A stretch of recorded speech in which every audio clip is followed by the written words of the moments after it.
नमस्कार दोस्तों, आज हम डिजिटल क्रॉस सर्वे से जुड़ा हुआ एक महत्वपूर्ण विषय समझने वाले हैं। बात को क्रम में रखेंगे ताकि कोई भ्रम में न रहे। सबसे पहले समय को समझिए, 2025 अब समाप्त होने वाला है और 2026 शुरू होने वाला है। डिजिटल क्रॉप सर्वे योजना खेती से जुड़ी योजना है। सरकार को यह जानना होता है कि किस किस खेत में कौन सी फसल बोई गई है और उसकी सही गिरदावरी क्या है। इसी काम के लिए युवाओं को डिजिटल क्रॉप सर्वेयर के रूप में लगाया गया है और सर्वेयर खेत खेत जाकर जियो फेंसिंग के माध्यम से डेटा दर्ज करते हैं। यह योजना कृषि मंत्री शिवराज सिंह चौहान के मार्गदर्शन में हुआ है। मुख्यमंत्री मोहन यादव के नेतृत्व में चलाई जा रही यह योजना सीधे तौर पर किसानों से जुड़ी हुई है। यह जमीनी स्थिति क्या है, इस पर आते हैं। डिजिटल क्रॉप सर्वे करीब 2 साल से लगातार काम कर रहे हैं, लेकिन आज भी स्थिति यह है कि सभी सर्वेयर का भुगतान पूरा नहीं हुआ है। कुछ लोगों का भुगतान मिला है, कुछ लोगों का आंशिक भुगतान मिला है और कई लोगों का भुगतान अब भी लंबित है। एक ही वास्तविक समस्या है। दूसरी बात, भुगतान की प्रकृति को समझना जरूरी है।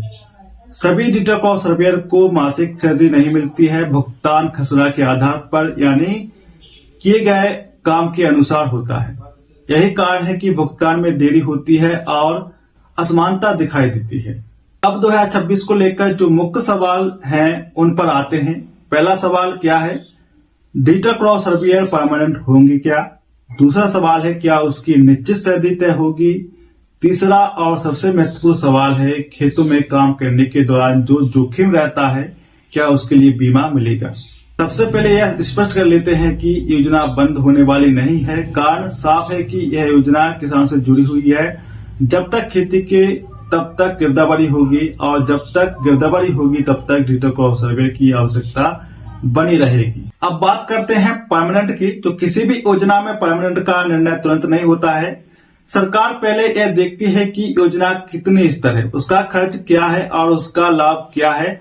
अभी अधिकांश चर्चाएं तहसील और जिला स्तर पर है और जब तक ये विषय राज्य स्तर पर तक नहीं पहुंचेगा तब तक परमानेंट जैसे निर्णयों पर विचार संभव नहीं होगा। इसलिए यह कहना सही होगा कि परमानेंट होने से समय लग सकता है। अब सैलरी की बात करें तो दोस्तों, यहाँ पर वर्तमान में योजना टेंडर आधारित व्यवस्था जो पर चल रही है, इसी वजह से खसरा आधारित भुगतान होता है।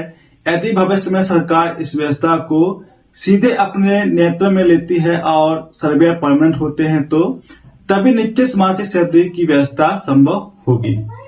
अब बीमा के विषय में ध्यान दीजिए। डिजिटल क्रॉप सर्वेयर खेतों में काम करते हैं। खेतों में हमेशा जोखिम रहता है। ऐसे में यह अपेक्षा पूरी तरह उचित है कि दुर्घटना बीमा की व्यवस्था होनी चाहिए। यह सुरक्षा जुड़ा हुआ विषय है और इस पर सरकार की गंभीरता से विचार करना चाहिए।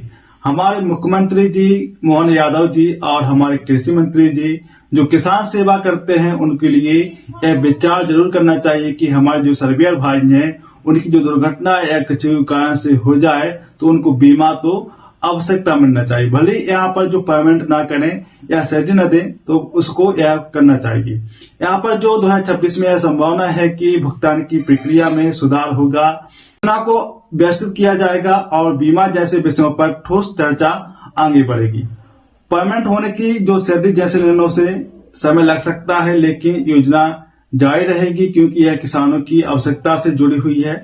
अंत में इतना ही कहना है कि 2026 उम्मीद का जो साल हो सकता है, बरसतें मांगे सही तरीके से और सही स्तर पर पहुंचे। इसी के साथ सभी डिजिटल क्रॉप सर्वेयर भाइयों को 2026 की हार्दिक शुभकामनाएं। अगर यह जानकारी उपयोगी लगी हो तो लाइक करें और अपने साथियों के साथ शेयर जरूर करें। जय हिंद।